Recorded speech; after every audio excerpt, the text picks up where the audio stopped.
Gente, bienvenidos, bienvenidas. Hoy es jueves 29 de septiembre, grabamos en Espira TV y este es el quinto programa de la segunda temporada de Charlas con Charlie.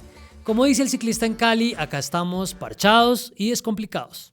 Buenas tardes, mi gente, ¿bien o bien? El día de hoy, mi gente, es el día sin carro y sin moto. Hay 99% de probabilidades de que me roben. Pero mi gente, yo me parcho. Ustedes son los que mantienen todos estresados. Mírame el estrés, ve, mírame el estrés que manejo, ve. Parchado es que ando. Ustedes son los que mantienen complicándose por bobadas. Yo no me complico. Ahora tenemos canal parchado propio de YouTube. Ingresen ya a patreon.com/charlasconcharlie y vuélvanse mecenas de este proyecto. Si prefieren hacer una donación directa, escríbanos a charlasconcharlie@gmail.com. Gracias a las casi 70 personas que se han sumado a este esfuerzo. Semana movida. Se reabrió la frontera entre Colombia y Venezuela. Los críticos del nuevo gobierno salieron a marchar y hubo una nueva reunión entre el presidente Gustavo Petro y el expresidente Álvaro Uribe. Es decir, los tuiteros agarrados del cuello y los políticos posando sonrientes para la foto. Ustedes son los que mantienen todos estresados. Los otros que andan muy parchados son los perritos del fiscal general Francisco Barbosa. El domingo pasado, el columnista Johir Ackerman reveló que 2 funcionarios de la fiscalía se dedican a pasear a las mascotas de la familia Barbosa, mientras una camioneta oficial los espera mal estacionada en el Parque de la 93. El miércoles en la noche, José Manuel Acevedo, de RCN, le preguntó al fiscal si estaba abusando de su poder. Barbosa dijo que prácticamente los perros hacen parte de su esquema de seguridad. Todos los debates, sobre todo los fiscales generales, en algún momento fueron temas de Salucop, temas de Odebrecht, grandes temas de corrupción. Y hoy los debates en Colombia es decir que el fiscal general tiene 2 mascotas, que además quiero decirle una cosa, José Manuel, sí. Esas mascotas son parte de mi familia. Esas mascotas hacen parte también de un entorno de protección que yo tengo. Según contó Ackerman, Bell es un bulldog inglés y Laika es una French poodle. Acevedo le hizo la contrapregunta obvia a Barbosa. La denuncia no es que tenga 2 perros, no muy intimidantes para ser escoltas caninos, hay que decirlo, sino la forma como usa personal y vehículos oficiales para pasearlos. El fiscal, sin embargo, se jugó rápidamente la carta animalista en su defensa. Es decir, aquellos que critican al fiscal general porque el fiscal general se sube en un carro y tiene su mascota dentro del carro, entonces, ¿qué hago con la mascota? ¿Qué hago con un ser vivo que hace parte también de mi entorno familiar? Claro, pero ¿Lo fiscal, abandono? Fiscal, el problema no es que tengamos mascotas, yo también tengo una y hace parte de mi familia, sí, efectivamente, pero se están usando mal los recursos humanos y técnicos de la Fiscalía para cuidar esas mascotas. No se usan mal, no se usan los recursos de la Fiscalía para las mascotas. Es que los recursos de la Fiscalía, por la seguridad del fiscal general de la Nación, pues hacen parte de la intimidad de mi familia para poder estar con la protección de las mascotas. Es que una mascota es un ser vivo que tiene derechos. Me encanta ese pose indignado. Una mascota es un ser vivo que tiene derechos. ¿Qué quiere que haga? ¿Que los deje solos en el búnker? ¿Usted ha pensado en lo tristes que se pondrían esos perritos si yo me voy a San Andrés? Qué escándalo tan pendejo ese de los perros, te digo. Puras ganas de los mamertos de cambio de ponerle problema al fiscal. Mira, no nos digamos mentiras. Cuando tú tienes cierto nivel económico, ciertas comodidades y sobre todo ciertas responsabilidades, no te puedes poner a pasear perros, por Dios. ¿Quieres tener a Barbosa detrás de los delincuentes o detrás de caca de perro? Por eso sí, me parece inaceptable que el fiscal general de la Nación tenga un French Poodle y que además se llame Laika. Perdóname, pero eso tampoco es serio. Barbosita no es el único defendiendo los derechos de las mascotas. El debate animalista se prendió esta semana por cuenta del performance que hizo el senador Alirio Barrera del Centro Democrático, quien el martes decidió llevar a su caballo pasaporte al Congreso.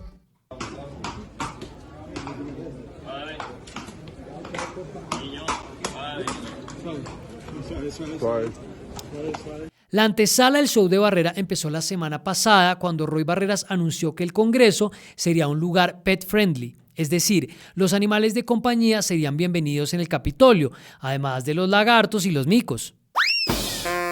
¿Chimbo el chiste? A partir de la próxima semana, el Congreso de Colombia será, uso el anglicismo, pet friendly, amigo de los animales.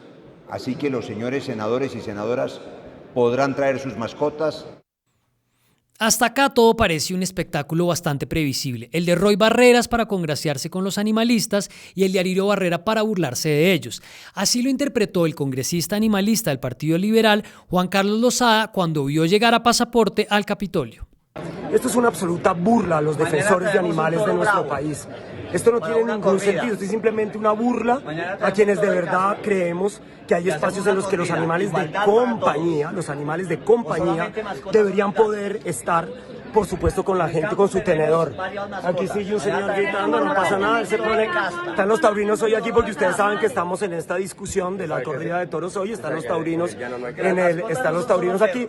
El representante Lozada menciona casi como anécdota que ese mismo martes estaban los taurinos en el Congreso, pero la realidad es que Barrera llegó en su caballo Pasaporte precisamente por eso. Ese día y a esa hora se discutía el proyecto de ley que busca prohibir el toreo en Colombia. El movimiento animalista está enfrentando la oposición previsible a sus propuestas. Para mucha gente, especialmente fuera de las ciudades capitales, se están amenazando sus costumbres más arraigadas y también su subsistencia. Es como también para que Colombia sepa que hay un país diferente allá, aparte de las ciudades grandes, que es el campo, que es el ganadero, que es el caballista, que es los pueblos tradicionales y que están ya casi cursando 21 proyectos de ley que pretende prohibir el uso de animales para el desarrollo de cualquier labor, lo cual sería injusto porque este es el medio de transporte de muchas regiones, de muchas familias. Miles y miles de familias viven de un caballito, viven de sacar su mercado, sus productos, de llevar de los niños al colegio, muchas cosas en estos animales. En esto se encierra ganado, se trabajan las vacas, se trabajan otros animales. Aclaremos algo, el maltrato animal es un delito. El toreo es una práctica brutal de otros tiempos y en las peleas de gallos la gente apuesta por cuál animal le va a sacar los ojos al otro a punta de picotazos. Y si bien los defensores de los animales varían en las causas y medidas que proponen, se trata en muchos casos de una agenda amplia y sin contexto. En el Congreso cursan proyectos de ley para prohibir el toreo, las peleas de gallos, el rejoneo, las novilladas y el coleo. Otros proyectos buscan regular cualquier entrenamiento animal que pueda interpretarse como maltrato y eventualmente prohibir el uso de animales para trabajar. Hace poco, además, la Corte Constitucional determinó que la pesca deportiva es inconstitucional. Más allá de las buenas intenciones, la realidad es que alrededor de estas prácticas con animales hay ferias y trabajos, inversiones y empleos. Muchos congresistas del movimiento animalista son conscientes de esta tensión, pero las soluciones que proponen no dejan contentos a los principales afectados. Esto dice, por ejemplo, la representante verde por Risaralda, Carolina Giraldo. Hay una preocupación que parece legítima y es qué va a pasar con todo este sector que económicamente vive del toreo. Ahora bien, ¿qué pasa? Aclaremos esto. El proyecto de ley ya incluye un artículo para la reconversión laboral de todo este sector que podría vivir del toreo y que, claro, ahora necesita vivir de otra cosa, pero esto ya está incluido en el proyecto de ley. Ok, solucionado. Señor, no se preocupe por perder su negocio, que ya hay un artículo en el proyecto. El senador y jinete Alirio Barrera dice disparates como que el animal de pelea tiene derecho al honor de morir en la riña. Su show implicó meter un caballo en una situación de estrés que pudo terminar en un accidente, pero abre la pregunta sobre el alcance de la causa animalista y de paso deja en evidencia las prioridades trastocadas en el Congreso. Esto es un folclore ridículo. En este Congreso no hay una guardería para los hijos de las empleadas. Las señoras del servicio llegan a trabajar a las 6 de la mañana y no tienen dónde cuidar sus hijos. Y entonces aquí los congresistas para sacar pantalla trayendo animales. Eso es ridículo, eso no es serio, eso no es orden, eso es una cosa de falta de criterio. No hay una jardín infantil para los hijos de los empleados y ahora sí está baboso. Eso sí, no es la primera vez que se arma una polémica por un animal en el lugar equivocado. Alerta, alerta, una vaca se acaba de hospedar en el Suana. Alerta, Esa vaca sí está parchada. Ustedes son los que mantienen todos estresados. Hermano, me disculpará, yo animalista estudiado no soy, pero pues animalitos sí he tenido, vea. Perros, gatos, una tortuga que se nos cayó una vez por la taza del baño y el loro de mi tía que solo sabe decir groserías. O sea, experiencia sí tengo, ¿me entiende? Y a mí ese cuento del pet friendly me parece es pura carreta. Ay, que yo quiero ya entrar con mi perrito y salir por acá con mi perrito. Ay, que es que mi gatico tiene que entrar acá también conmigo. Y usted va y ve a los pobres animales y están esmamados. Vea, dígame usted, ¿No es maltrato llevar a un perro a un centro comercial un sábado por la tarde? ¿A una oficina un lunes? O peor, a una garrotera de esas del Congreso. Hermano, si yo soy el canino en cuestión, yo prefiero que me dejen en mi casita tranquilito durmiendo.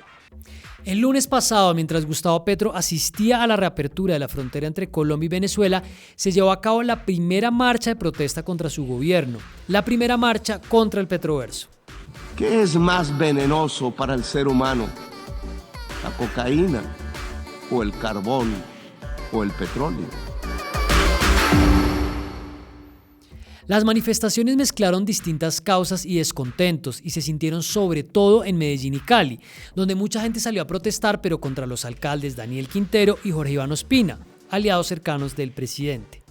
Las protestas tuvieron una asistencia mayor de la que el pacto histórico está dispuesto a aceptar. Según la policía, hubo entre 65.000 y 70.000 personas, casi la mitad de ellas en Medellín.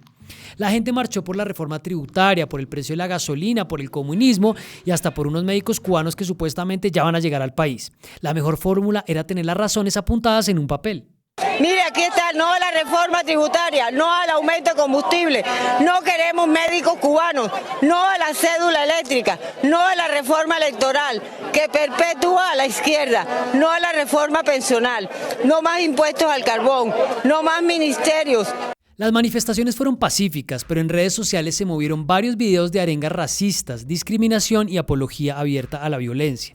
Por ejemplo, con un comunista no se habla, tiro en la mula y al río. La oposición estuvo activa en las calles y no perdió la oportunidad para tomarse una foto, como Miguel Uribe, firme por Colombia. Desde ya se anuncia una nueva marcha para octubre, mientras el petrismo plantea una propia para el siguiente mes. El más interesado en esta cortina de humo es el alcalde de Medellín, Daniel Quintero, que ya dijo en Twitter: el 15 de noviembre en Medellín vamos a marchar, por el cambio somos más. Yo creo que a Quintero le gustaría que la Procuraduría lo vuelva a sancionar, más tarima, más indignación y más humo. Al final, el pulso es claro. La menguada oposición y los críticos del gobierno intentarán activar la calle, que por ahora domina Petro. Por su parte, Petro y sus aliados responderán igual. De esta semana ya tenemos una postal casi surreal. La manifestación de la Minga en Bogotá en apoyo al gobierno y la reforma tributaria. Repitamos eso, la Minga marcha por la reforma tributaria. Todo es posible en el Petroverso. El eslogan que más ha repetido Gustavo Petro en estas semanas de gobierno es el de la paz total, una película que promete mucha acción, pero cuya trama no está del todo clara. En su primera alocución repitió el término casi una docena de veces. 30 días en los que hemos empezado a construir las bases para transformar Colombia en un país de paz total. La construcción de un entorno de paz total. Una paz total construida sobre fuertes bases. Transformar Colombia en un país de paz total no es una tarea exclusiva del gobierno. La paz total es una tarea de toda la ciudadanía. La paz total es una ambiciosa apuesta del gobierno y su coalición en el Congreso para negociar con todos los grupos armados, desmantelarlos y desmantelar las estructuras criminales y de narcotráfico. A diferencia del proceso de paz con las FARC, la idea es llevar a cabo conversaciones locales que de paso atiendan los problemas de la población. En palabras del senador del Pacto Histórico, Iván Cepeda, la paz total es un modelo que busca no solamente el final del conflicto y las violencias en Colombia, sino también garantizar que se pueda dar cuenta de las causas sociales y económicas de esa violencia. A comienzos de mes, el comisionado de paz Danilo Rueda se reunió en los llanos del Yarí con las disidencias de las FARC que nunca participaron en los diálogos de La Habana. Allí se habló de un posible cese al fuego y también se mencionó a la segunda Marquetalia, la otra disidencia que sí firmó el acuerdo, pero que regresó a las armas bajo el liderazgo de Iván Márquez. La reunión de Rueda solo se conoció públicamente hace unos días y esta semana el comisionado anunció que 10 grupos armados iniciaron un cese al fuego unilateral. Además de las disidencias de las FARC, se habla del Clan del Golfo y las autodefensas de la Sierra Nevada. Sin embargo, la lista de grupos armados es larga: Caparros, Espartanos, La Oficina y Los Costeños, entre otros. Bandas delincuenciales que incluso con comandantes en algún momento que supuestamente había dado de baja el expresidente practicante, pero que siguen vivos. Y no olviden al ELN, con el que el gobierno Petro espera retomar el diálogo en el estado en que quedó con Mr. Santos. La pregunta del millón es qué se está negociando y en qué consistirá un cese al fuego de mafias que necesitan de las armas y la extorsión para seguir funcionando. Tampoco está claro cómo operaría un cese al fuego multilateral que implique la inacción de la fuerza pública. Por ahora, el propósito urgente del gobierno Petro es reducir la violencia en varias regiones donde continúa el chantaje, la violencia y el homicidio de líderes sociales. El riesgo es a qué costo. Mejor dicho, la paz total es todo y nada. Es una gran jugada o una puesta en escena que termina en el vacío. Esperemos que no se parezca al primer tiempo del partido Colombia-México, donde hubo mucho nombre, mucho anuncio, mucho amague y de aquello...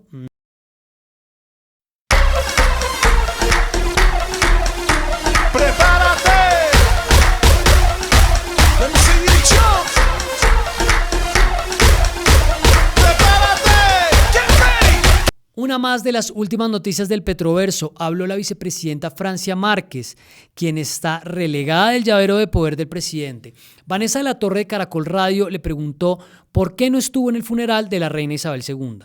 Así que prefiero guardar un poco de prudencia, más vale, para no comprometer el Estado, pero como Francia Márquez pues no me siento cómoda siendo una mujer negra yendo a entrenar, a enterrar a la reina, que es parte de un reinado que, nos guste o no, tiene una connotación histórica con esto que estamos hablando del racismo, del colonialismo, de la esclavitud, así que pues para mí eso no es un privilegio.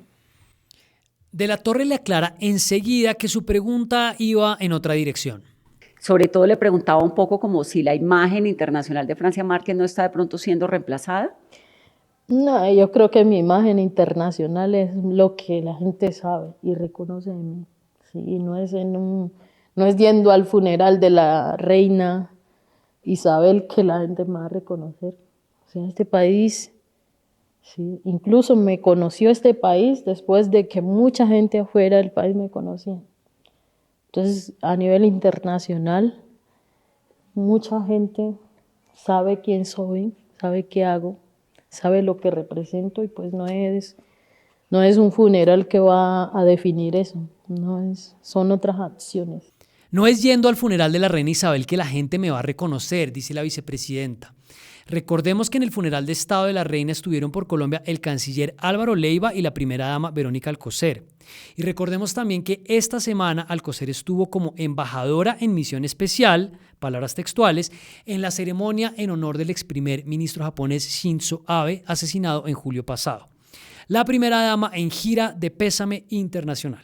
Compañeros y compañeras, para entender la paz total hay que habitarla. Para promover la paz total hay que compartirla como si fuese el pan coger que cosechamos con el vecino. Nos corresponde emprender correrías pedagógicas, desarrollar cartillas formativas y adelantar jornadas de reflexión y autoconocimiento. La paz total es el diálogo fundante de nuestro contrato social. La paz total es total porque implica ya no la solución, sino la disolución de todos nuestros conflictos. A la paz total yo le digo también, acaso de cariño, la paz ecuménica, porque abarca todos nuestros tiempos y a todas nuestras gentes. Los invito entonces a que sin pretensión religiosa alguna nos deseemos la paz total entre nosotros y nosotras. La paz total sea contigo, daos fraternalmente la paz total. Le damos la bienvenida a esta hora a nuestro invitado de hoy. Está con nosotros Rafael Nieto Loaiza, abogado, ha sido viceministro de Justicia y del Interior y candidato presidencial, columnista y bueno, podría decir que también en la política todavía. Bienvenido, Rafael. Carlos, muchas gracias por la invitación. Es un gusto estar acá. Bueno, le decía antes de que entráramos al aire que yo creo que usted era una de las voces con las que me hubiera interesado más hablar y de hecho lo pudimos hacer pues a propósito de todo lo que ha pasado esta semana. Voy a empezar de una vez con la polémica y también las críticas y los análisis que usted ha hecho a propósito de la marcha del lunes en oposición al gobierno de Gustavo Petro. De pronto ellos pensaban que iba a ser más pequeña de lo que fue y al final pues resonó también en particular en ciudades donde hay muchas críticas a alcaldes que además son cercanos al gobierno de Gustavo Petro. Empecemos por ahí. ¿Qué balance haría usted de la marcha antes de hablar un poco de la interpretación y de la reacción que hubo del Centro Democrático y de algunos opositores del gobierno? Carlos, las marchas fueron sorprendentes en su resultado. Yo no esperaba, lo digo sinceramente, que salieran tantas personas a la calle. Yo creí que iba a haber mucha menos gente. Y fueron centenares de miles si uno suma todas las ciudades. Más de 30 ciudades en Colombia, 10 ciudades afuera, marchas masivas en Medellín, en Cali, en Bogotá también mucha gente. A mí verdaderamente me sorprendió, porque además había pasado apenas un periodo relativamente corto del inicio del gobierno, 50 días mal contados. De manera que yo creo que los organizadores se tienen que sentir muy satisfechos con eso que ocurrió. La marcha tiene una segunda característica que me parece relevante, es una marcha ciudadana, no fue una marcha de un partido o unos movimientos políticos. Ahí no estaba detrás el Centro Democrático, no estaba el uribismo, ni siquiera invitaron a la marcha. Algunos de nosotros individualmente lo hicimos y nos involucramos muy a fondo, pero éramos ciertamente la minoría. Creo que ese carácter ciudadano le da una mayor fortaleza. Y creo que uno debería resaltar, Carlos, un elemento, no me quiero extender, que me parece muy importante. Yo sí creo que es un mensaje para el presidente Petro. Un mensaje de que hay un conjunto de ciudadanos preocupados por el rumbo de su gobierno, por sus propuestas, por la manera en que está dirigiendo el país, que no está de acuerdo con lo que se empieza a ver que va a ser el gobierno de Petro. Y debería tomar nota de esa manifestación ciudadana, más él siendo un hombre de izquierda que valora, como ha valorado siempre, la calle.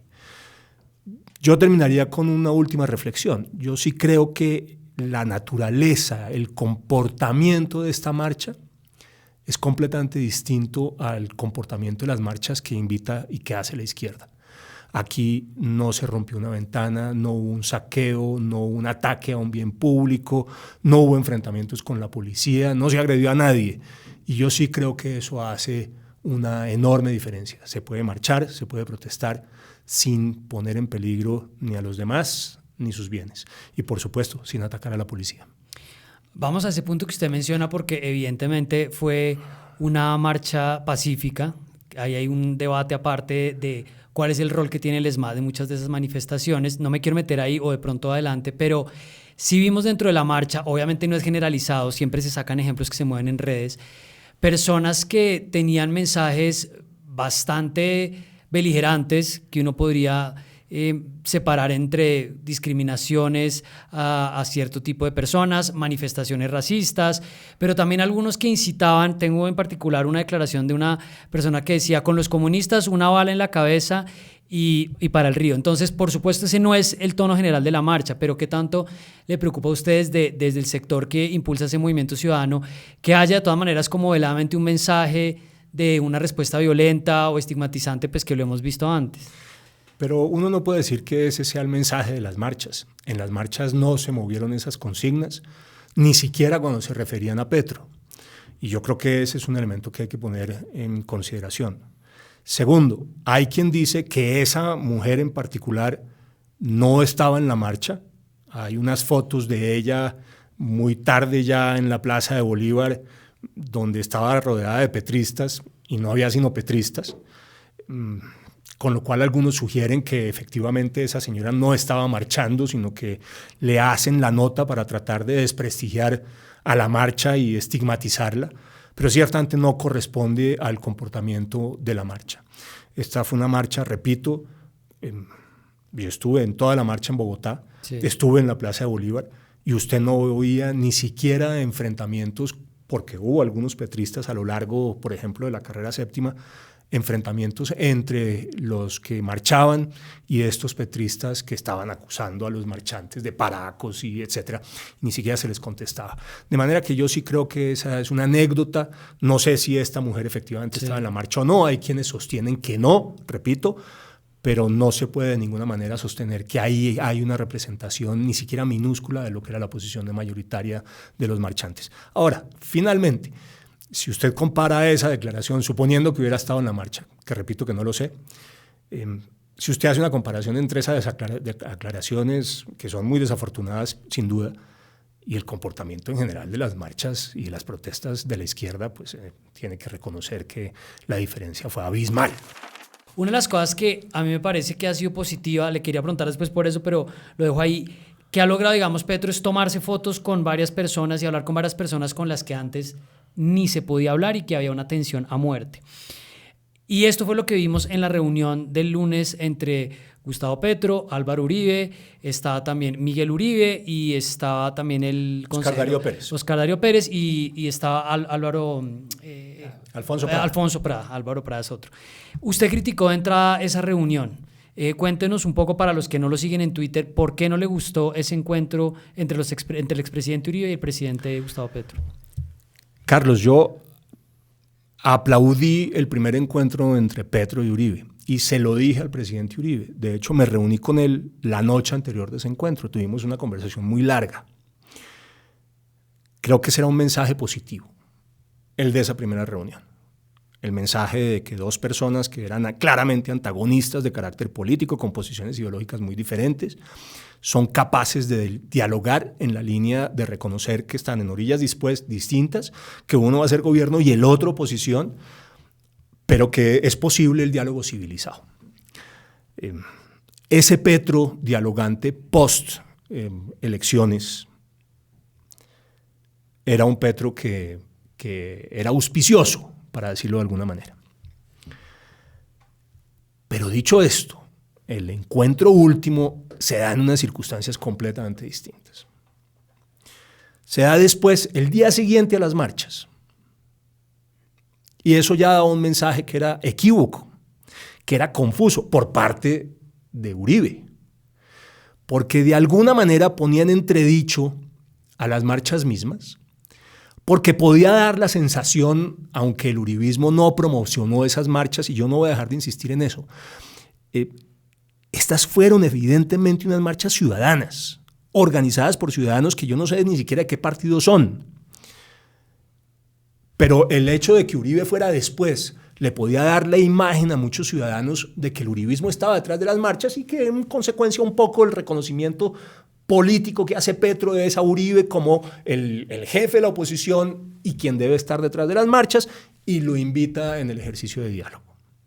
Así que yo creo que la oportunidad fue equivocada, fue desafortunada y el mensaje equivocado. Segundo, se lo había dicho en todo caso al presidente Uribe en esa charla que tuve previa a la primera reunión con Petro, que en mi opinión era un error que él intentara asumir algún tipo de vocería, de liderazgo, de ser cabeza de la oposición, de ser el jefe de la oposición en Colombia. Por varias razones, Carlos. La primera razón, porque eso es lo que quieren Petro y la izquierda. Intentaron sistemáticamente durante la campaña electoral uribizar a los candidatos que se oponían a Petro. Uribizaron a Fico con éxito, pero después intentaron uribizar a Rodolfo Hernández, claramente. Ese fue un esfuerzo sistemático. ¿Por qué? Porque juegan contra el desprestigio del presidente Uribe, que es un desprestigio que en mi opinión es injusto, pero que está ahí. Sí. O sea, a la izquierda y a Petro les conviene que el jefe de la oposición sea Uribe porque juegan contra su desprestigio. Ahí hay un primer elemento. Hay un segundo elemento, y es que en ciertos temas, aunque parezca paradójico, el presidente Uribe tiene enormes dificultades para hacerle oposición a Petro. Por ejemplo, en la idea de que haya más gasto social en asistencias y en subsidios. ¿Por qué?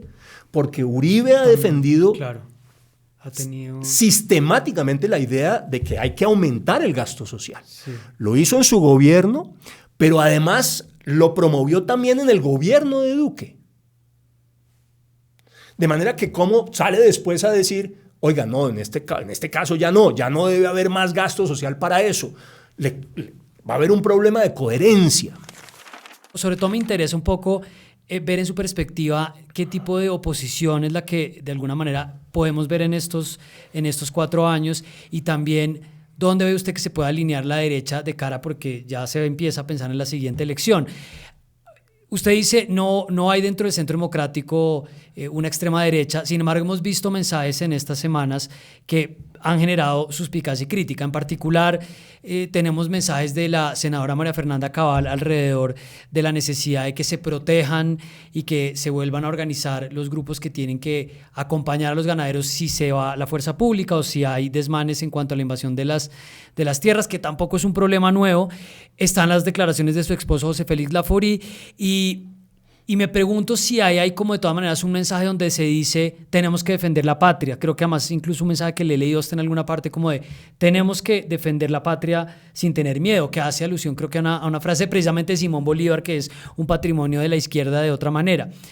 ¿Hay algún temor infundado o hay realmente como una preocupación de que esto termine más polarizado y más violento de lo que la historia de este país nos ha mostrado? No, yo sí creo que hay un temor fundado, digamos. A mí sí me preocupa la idea de que la fuerza pública no cumpla su tarea. Pero fíjese que no es solamente una preocupación mía. El trino de ayer de Claudia López sobre la posible inacción de la policía frente a los ataques que hicieron unas feministas abortistas a la catedral, preguntando si lo que había era una orden del gobierno a la policía de que no actuara, lo que está demostrando es que esa es una preocupación ciudadana, no solamente de un sector político. Y yo creo, de nuevo, volviendo a mi intervención previa, de que eso es resultado de los mensajes equívocos que en materia de seguridad da el gobierno del presidente Petro, incluso para una persona que manifestó ser petrista después de las elecciones. Porque es que Claudia hizo fiesta cuando ganó Petro, lo dijo casi que de manera abierta y pública. Se reconciliaron. Sí, pero lo que quiero decir es, bueno, ¿qué van a decir de Claudia? ¿Que es para acá? No. Lo que quiero decir es, esa es una preocupación ciudadana, Carlos. Y ese es un riesgo que el país no debería asumir. O sea, evidentemente, si a los ciudadanos los dejan indefensos, los ciudadanos se defienden. Al final, eso va a pasar. O sea, la condición sine qua non para que a la gente le digan que no se puede defender ella es que haya una fuerza pública que los defienda de las agresiones. Si usted le retira esa protección ciudadana al habitante, el habitante termina viendo cómo se defiende. Pero Rafael, déjame hacer una interpelación corta ahí. Yo eso lo entiendo porque lo pienso en mi propio caso y diría, sí, yo me defiendo con un palo, con lo que tenga. Sí, pero mi pregunta ahí sería, teniendo en cuenta que más de 11 millones 200,000 personas votaron a favor de una idea de cambio con la que por supuesto usted no está de acuerdo, ¿qué tanto se vuelve una especie de ecuación imposible para un gobierno de izquierda que tenga una propuesta acorde con eso que se votó, cuando tienen de todas maneras el mensaje de pilas? Porque si ustedes no hacen lo que tienen que hacer, la gente se va a armar y de alguna manera podemos rememorar capítulos de la historia colombiana que los tenemos muy cerca en el retrovisor. Y que yo creo que nadie quiere volver a vivir. Pero lo digo francamente. ¿Termina siendo como una amenaza velada o termina siendo una advertencia? No, yo creo que es una bandera roja que se levanta. Yo no creo que nadie quiera volver a esas épocas de las autodefensas, ni mucho menos a los paramilitares. Yo creo que ese es un capítulo que superamos, excepto para la izquierda, que sigue hablando del paramilitarismo. Pues Rafael, yo siento que hay como un discurso antipolítico de posible candidato en ciernes, falta mucho tiempo, pero pues yo creo que para nuestra audiencia oír su opinión, que no es la voz normal que tenemos en la tribuna para entender también desde dónde vienen estas críticas, era muy valioso. Le agradezco por el tiempo, por la charla, y le recomiendo a la gente que vea la entrevista completa. Van a ver hoy jueves un segmento corto y pues después la conversación completa, que se nos alargó, pero yo creo que estuvo interesante. A usted, Carlos, muchas gracias por su generosidad en invitarme y sobre todo por su enorme paciencia al dejarme echar estos rollos. Este domingo en el canal de Charlas con Charlie vean la conversación completa con Rafael Nieto. Y antes de irnos, un servicio social. A propósito del video que hizo un influenciador en redes sociales titulado Buscando fantasmas en el Hotel El Prado, el Hotel El Prado de Barranquilla se permite informar que en las instalaciones no existen fantasmas. No sé, eso es sospechoso. Como dice Juan Manuel Rey en Twitter, ese comunicado es exactamente lo que haría un hotel con fantasmas. No, perdón. Antes de asustar más a la gente y meternos en problemas, rectificamos. No hay fantasmas en ese hotel. Nada de nervios. Acá estamos tranquilos. Ustedes son los que mantienen todos estresados. Gente, recuerden que Charlas con Charlie no ha vuelto, sino que está tratando de volver. Ingresen ya a patreon.com/charlasconcharlie y vuélvanse mecenas de este proyecto. Y si prefieren hacer una donación directa, escríbanos a charlasconcharlie@gmail.com. Nos vemos el próximo jueves en las sesiones de escritorio, ojo, y en 15 días de vuelta acá en Espira TV. ¡Chao! Sí al aire libre, sí al pedal, no al humo, no a la contaminación. No a las Valentín. El pedal es vida, el pedal es salud. Sí al pedal. Aguante a las ciclas. Aguante el ciclismo. ¿Va a caer espalo de agua? ¡Uy, no!